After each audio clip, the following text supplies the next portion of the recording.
Well, I am very excited today to be talking to an award-winning nutritionist who's also an author and an expert in women's health, Nicki Williams. So thank you very much for joining us. So today we're going to be talking a bit about how hormones, the relationship between hormones and gut health, which maybe people don't necessarily realise there is a connection. I mean, obviously you have a lot of interesting topics to talk about, but we just thought this was something a little bit different for our audience to learn more about. And one of the interesting things that I read about you was that obviously you came to this and researched this as a result of something, you know, that you were experiencing, which I think it always makes it a lot more interesting. I mean, that's why I started the business, because I was diagnosed with celiac disease and then, you know, needed gluten-free bread. So maybe you could start by telling us a little bit more about, you know, how you came about doing what you're doing. Yes, and thank you so much, Rana, for inviting me along. So I was busy working in a corporate job, very busy down in at Virgin Atlantic. Actually, it was down in Crawley. I had quite a big team. I had quite a responsible job. I had two young kids. I went back after both of them actually, and I just found that having two young kids, juggling a really high-powered job with lots of stress, I was literally just getting worse and worse. I was floored by it. I was exhausted. It felt like every day was walking through treacle. I had brain fog. I had couldn't focus on anything, couldn't make decisions, couldn't concentrate. I was really moody and irritable and snappy to be around. So of course, you know, I wasn't a brilliant team player. And then I'd come home and, you know, my family would bear the brunt of my stress as well, which wasn't very nice for me or them. I was putting on weight that I couldn't shift, that I'd always been able to shift before. And I was in my early 40s and I just thought, gosh, you know, is this what happens when you hit 40? Oh my goodness. Or was it just stress or something, you know? But so I put up with it for quite a long time before I actually went to see if I could get some help with this. And it wasn't until my daughter actually came in to the kitchen one night. I was sort of washing up after tea and I had a report to write that evening. And I was just thinking, when am I going to do this? I'm exhausted. All I want to do is go to bed. And she came running in with a picture she'd drawn at school of a giraffe. She knew that was my favourite animal. And she said, Mummy, look at my picture. I've drawn it for you. And I just had literally nothing left for her. I whipped around. And I just said, not now, or something horrible. I can't even remember the words. But, you know, her face crumpled and she was only 7. And I just looked at her and I just felt absolutely awful. And she just said, Mummy, why are you always so grumpy? And it was like a dagger in the heart, you know, because I never wanted to be that grumpy mum. I had kids for the joy of kids. So I knew something had to be done. So I went along to my doctor and I reeled off all my many symptoms in my 10-minute appointment. And then he just ripped off a printed prescription and I looked at it and it said Prozac on it. Now, of course, that was the antidepressant of the day. This is now, you know, 14 years ago, so quite a long time ago. Yeah. Doctors didn't know a lot about menopausal hormones and, you know, we're still trying to catch up on that as well. Yeah. But so I didn't know what on earth was going on. And I looked at this prescription and I thought, antidepressants, I don't know if it's that. I don't think it's that. I just don't know what it is, but it's not that.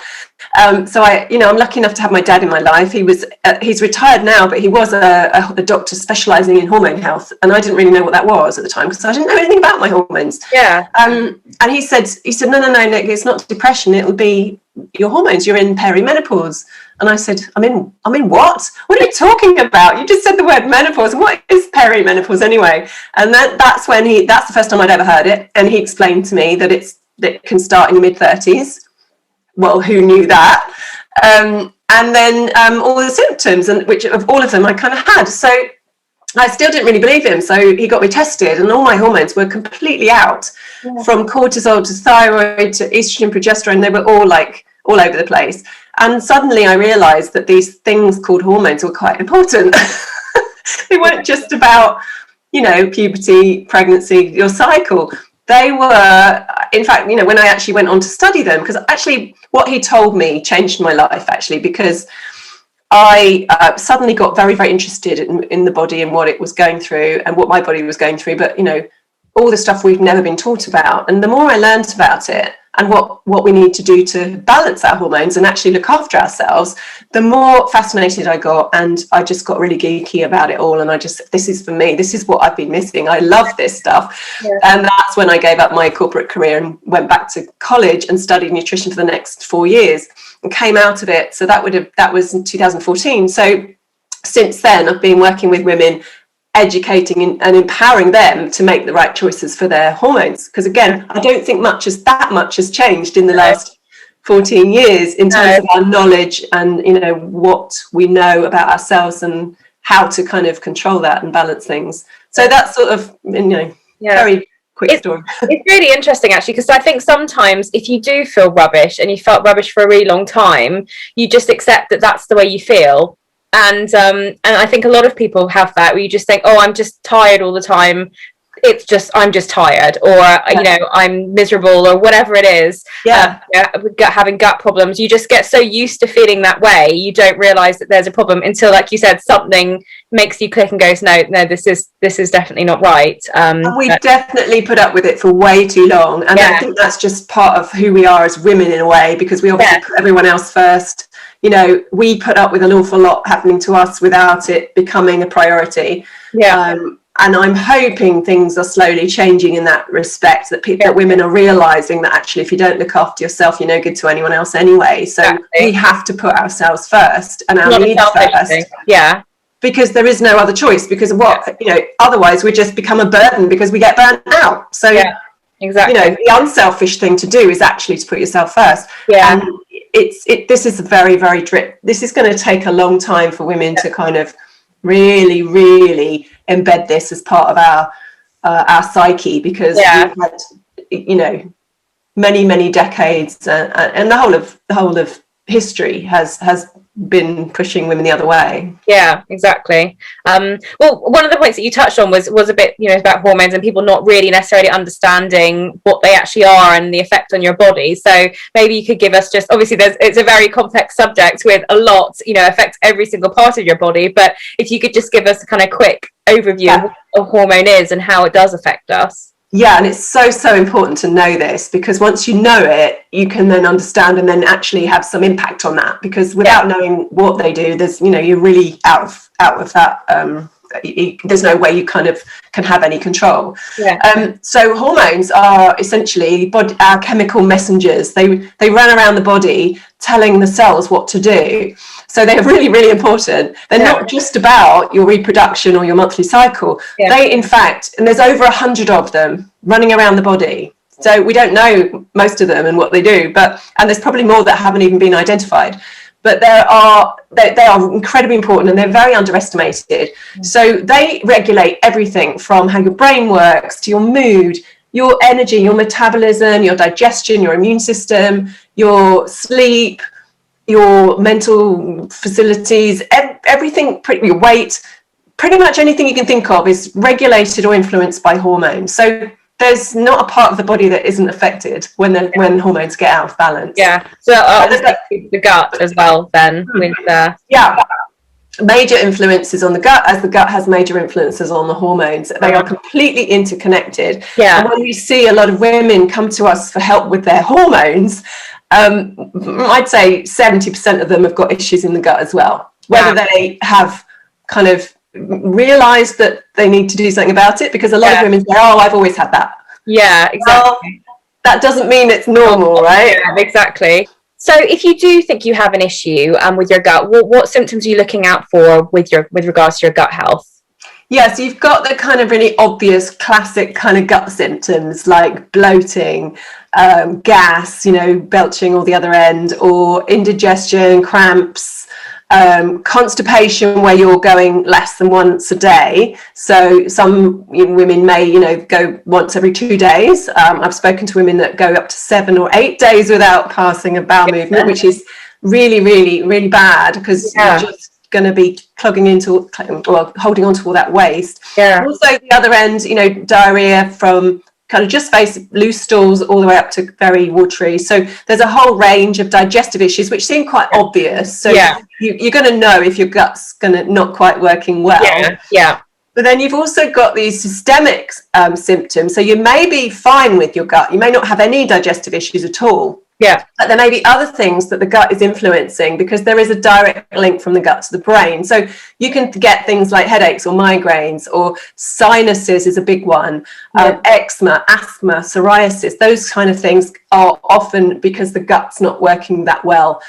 General fatigue, brain fog, anxiety is another one, weight gain, mood swings, cravings, joint pain. It kind of is across the scale, really, because the gut is your central kind of regulating system. So if that's not optimal, you may not have direct digestive issues, but you may have these systemic ones. So we still need to look into the gut.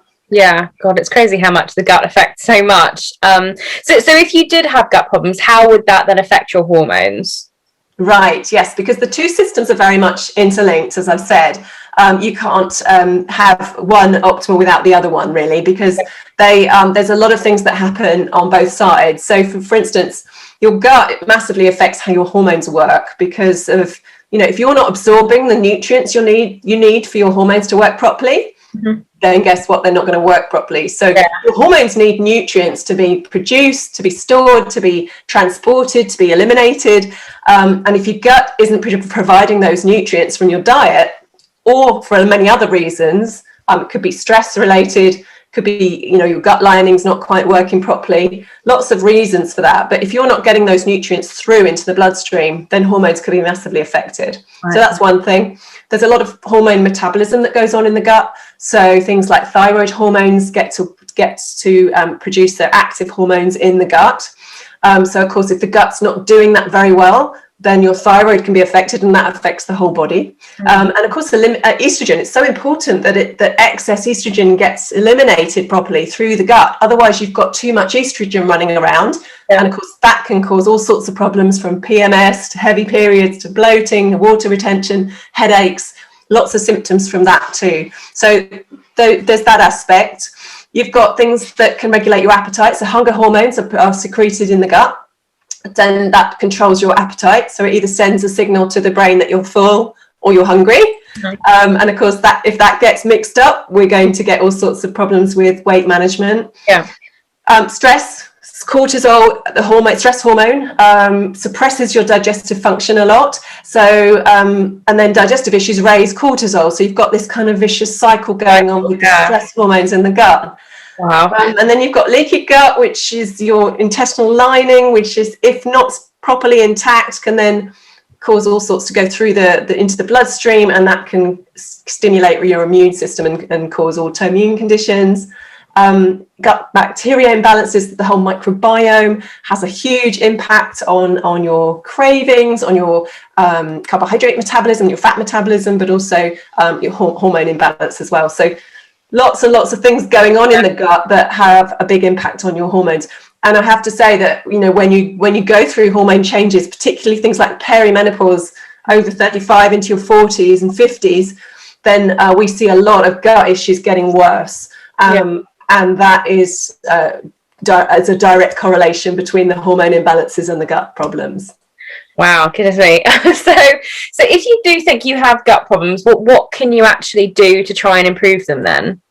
Yeah, there is so much you can do. Firstly, you've got to obviously look at the diet, because what you eat has a direct impact on how your gut's working. So we've got to be avoiding those triggering foods, or the stress foods, as I call them. The stress foods are going to be different for you potentially than someone else, because you may be sensitive or intolerant to something. But most people, things that are generally stress foods for everybody, sugar, refined carbs, the usual culprits, vegetable oils, processed foods, things like that. They are the stressors for most people, and they tend to cause more inflammation. And when you get inflammation, your gut is going to go on, going to have lots of problems, because inflammation is the sort of the wildfire, if you like, that triggers other things. Diet is absolutely critical. And then really crowding out those stressy foods with really good nourishing foods. So your protein, your healthy fats, your complex carbohydrates, your vegetables, and your probiotics and your prebiotics. All of those types of foods, your fiber obviously, are going to help keep that gut working properly, keep you moving, and keeping that bacterial nicely balanced, that ecosystem fed, if you like, and not going off. But it's not as simple as diet, because there's lots of other things as well going on. So do you want me to just talk about certain foods, or? Yeah, that would be really interesting. I think, as you said, it's such a minefield of so many things that you can do to improve. So at least if there's a few things that people can look to at least start with, if you have kind of no idea where to start, that would be, I think, really helpful. I've got 11 tips, so I'll go through them quite quickly. Okay. And then, there is a blog that I can send people to, because it's all written down. So that might just help get you started. May sort of trigger a few things that you might not have thought of, because I know with most people, they've tried a lot of things already, but there may be one or two things on here that you haven't thought of. So the first one, and I probably, we probably forget about this one, because it's so important, and it's very, very basic. And we hear it and we don't do it. Well, I don't anyway. And that's just to eat slowly and chew. Wow. It's not rocket science, right? Yeah. It's very simple, but it's incredibly important. And most of us don't do it, because I definitely don't. We eat on the run. We eat when we're stressed. We eat on Facebook. We kind of just inhale it and go, and, then wonder why we've got gut issues, right? So eating slowly, and there's this whole movement called mindful eating, which is incredibly important. I'm sure you've heard about it, and it's just making you slow down. The French and the Italians and the Mediterraneans, they take the 2 hours over lunch, right? And they love that, and it's a family feel, and it's socializing, but it's also eating really slowly. Yeah. So taking your time is incredibly important, because that's the first phase of digestion. It's when your saliva starts to break down food. And if you're literally eating big chunks, that is then going to put pressure on your stomach. And then food is going to sit in your stomach for too long. That's going to cause other issues, things like reflux and gas in the stomach and all sorts of things. And then when it goes down into the intestines, that's going to pass the problem down, if you like. Yeah. And then suddenly we've got recurring gut issues. So just being aware of that initially, appreciating your food, smelling it, tasting it, and chewing as much as you can until it's fairly liquid. Yeah. And then, you're taking that pressure off the rest of your system. So that's number one. Number two is apple cider vinegar, which I'm a big fan of. Okay. It can really help to, especially if you've got things like reflux, which actually may seem counterproductive and like, but actually reflux is not about secreting too much acid. It's often about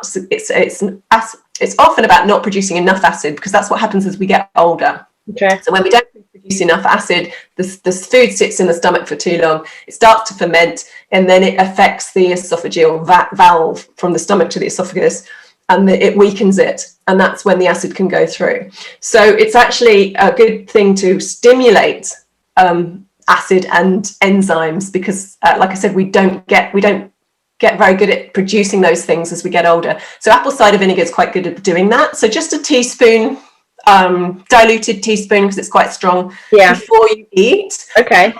Really help. Yeah. Number three is removing those food triggers that I mentioned. So common intolerances, things like gluten, we know about. Dairy often cross reacts with gluten. Yeah. Soy, eggs, corn, those are sort of the big ones, with gluten and dairy being the biggest and most common. Yeah. And I would say if anyone's got gut issues and they haven't tried to eliminate gluten and dairy for at least 3 weeks, that would be the first thing to do. Take them out of your diet for 3 to 4 weeks and see how you feel, because I've got a 30-day program, and I have to say the majority, and it's gluten-free, dairy-free for a couple of weeks, the majority of women going through that program do not go back to gluten after it. Oh, really? And what do you think about testing? You see those intolerance tests and things like that. What's your view on those? I always recommend the elimination diet first, because it's absolutely the most reliable thing you can do. Yeah. Intolerance testing, there are lots and lots of tests out there that promise the world, but actually they're for me, the ones I've tried, they're very unreliable. They'll give you a long list of foods that you can't eat. Yeah. And then you can go back and do the test the following week, and it'll be a different list of foods. Right. Yeah. So they're just not very accurate. The science isn't there yet on the intolerance testing. There is one company in the States that I do use for gluten and dairy. It's called Cyrex. It's a very, very accurate way of testing for gluten and dairy and other foods that can cross react. But that is, it's not cheap. And that is if you're really, really determined to know what you're sensitive to. But actually, you're going to know if you take gluten out of your diet 3 or 4 weeks and then you bring it back in, you're going to know straight away if you're sensitive to it, because you're going to have a reaction. So that's, for me, is the best way of doing it. Yeah. Okay. That makes sense. So number 4 is increasing your fiber. Fiber not only helps keep your bowels moving, but it binds to excess estrogen, so it helps to get that estrogen out, because we need to get rid of that old estrogen. So fiber, if you're getting it from, obviously you're getting it from all your veggies, whole grains if you can eat grains, but really there are a couple of things that I love to get fiber from, first and foremost, and that is flax seeds. Because flax seeds have things called lignans in them, which really help your bowel to formulate bowel stuff, stool. But also flax seeds are phytoestrogens, so they also help to adapt your estrogen levels. So they are brilliant for hormones and they are brilliant for gut. So they are the sort of superfood for your hormones and your gut. And then cruciferous vegetables, which are the brassicas, the broccolis, the cauliflowers, kale, rocket, Brussels sprouts, all those lovely veg. I love them, but not everybody does. But if you can include some of those in your daily diet as well, that's going to help the liver just detox all those those excess hormones, and they're just so nutritious anyway, so you want to be filling up your plate with those. So that's your fiber element with a few extra little bits in there. And then number 5 is hydration, because water is, again, very underrated, and we don't tend to drink enough of it. And, you absolutely need enough water for your cells to work, your hormones to work, but also for that bowel to move and form the stools properly. So hydration is key. Number 6 is your probiotics. And, I prefer to get my probiotics from food than supplements. That supplements can be really, really helpful for certain strains, but taking a general probiotic supplement, you don't know whether you're actually going to be short of that particular species or that formula of species that they've got in that particular supplements, because we've got trillions of species, and you may be taking something that you've actually got, your levels are fine, so unless you actually get a stool test done, which I can talk about, then you don't know whether you actually need that. So getting it from food, you're going to get a more varied and diverse range of bugs. So sauerkraut, fermented foods, kimchi, kefir, live yogurt, kombucha, all these things that are freely available now in the supermarkets, which weren't available when I was starting with this, but you can get all kinds of different varieties now of probiotic type foods, which are great to include in your diet. And then next is prebiotic foods. So these are foods that feed your gut bacteria.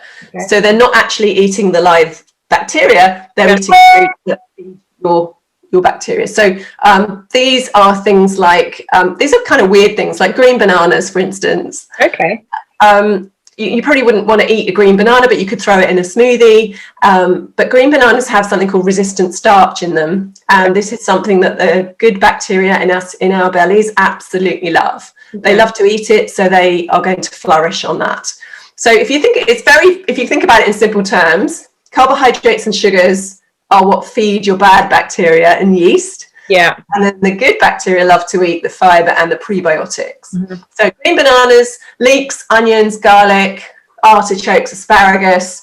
And one weird thing is that you might not think about is cooked and cooled potatoes. So they have to be cooled.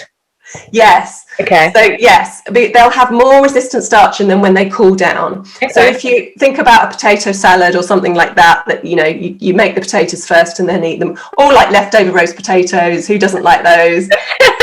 Exactly. Yeah, and actually you're really feeding your gut bacteria. They absolutely love that. So don't overdo it, obviously, because there's a lot of starch going on there. But now and again, that's a really nice thing to do. Number 8 is alcohol, because it can really irritate the gut lining, and it also messes with your blood sugar, so it doesn't help your hormones either. It doesn't help your sleep. It might help you to fall asleep, but it's going to be waking you up at 3 o'clock with the liver going crazy and your dehydration and all of that stuff, and your blood sugar low too. So it can really affect your gut flora balance as well. So go easy on the alcohol. And then number 9 is bone broth. or stock. It's called bone broth in the States. We like to call it just stock. Yeah. But the gelatin in that has something called glutamine in it, which can really help to heal your gut lining. So it's really good for that. It's also got collagen in, which is great for your skin and your eyes and your joints. So stock and bone broth, really nice. We're talking about meat stocks here, not... Yeah, I'm talking about meat stock. Yeah, veggie stock's not going to really do it for you. So skip that one if you're a vegan or vegetarian, unfortunately. You can just take the collagen supplements or the gelatin.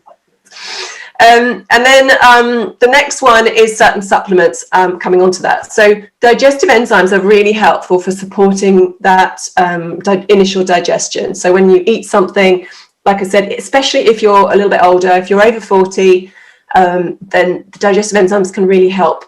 And also, if you don't mindfully eat and you shove your food down, then taking some enzymes can just really help your stomach get rid of that food and not let it sit around forever. Okay. And then testing is the last thing. Now, if you've done all of that and you eat well, you do all the right things, you're managing your stress, you're not too toxic, then and you've still got problems, then that's when you need to think about going a bit deeper and finding out what's really going on. Yeah. So what kind of testing could you actually do? So let's say, you, as you said, you've tried all those things, and then I came to you and said, I don't know what else to do now. What tests can you actually do? So we do a state-of-the-art PCR stool test. What that means is it's a stool test with a tiny sample. It's literally, what do you call it? It's tiny. It's like you dip it in and it's done kind of thing, without going into too much detail. But it's very easy to collect as well. And from that tiny sample, they PCR test it. So that means they're looking for the DNA of your microbes. So it's incredibly scientific. I couldn't explain how it works. Yeah. But what we find is when we do these tests, we get markers for inflammation. So how inflamed things are, markers for your enzyme status. So are you low on those digestive enzymes? Do you need to take some because your body's struggling to produce them? Mm-hmm. But the majority of the test is your microbiome. So we're looking at all kinds of species of bacteria, good and bad. So are your good levels good enough? Are your bad levels in a place where we need to bring them down? Because everybody's got good and bad, they just need to be balanced. It's a very delicate ecosystem, and it can be really stressed when we are not eating the best diet, or when we are taking medications, or we are stressed, or we've got toxins going in, or we've taken antibiotics, for instance. Any course of antibiotics will wipe out the balance there, and it'll depend on how the body responds to how well it recovers from that. So, I don't know about you, Rana, but when I was a kid, antibiotics were doled out like sweets. So every time I had a sore throat, I'd get them, So the body then has to kind of, respond to that. And it can take years to respond to that. And sometimes it doesn't respond very well. So we're also looking for things like yeast, which is very common, because when you take an antibiotic, you get rid of all the bacteria, and then the yeast can flourish. So we often get yeast infections. And then we're also looking for parasites as well, which are not uncommon, but when they get too high, they can cause real symptoms, and we need to deal with them. Yeah. So then, so when results would come back, you would then let someone know what they should be eating, maybe what supplements to take, and then what changes they need to make. Absolutely. We can then really personalize the program, rather than just say, do all these things and take some probiotics.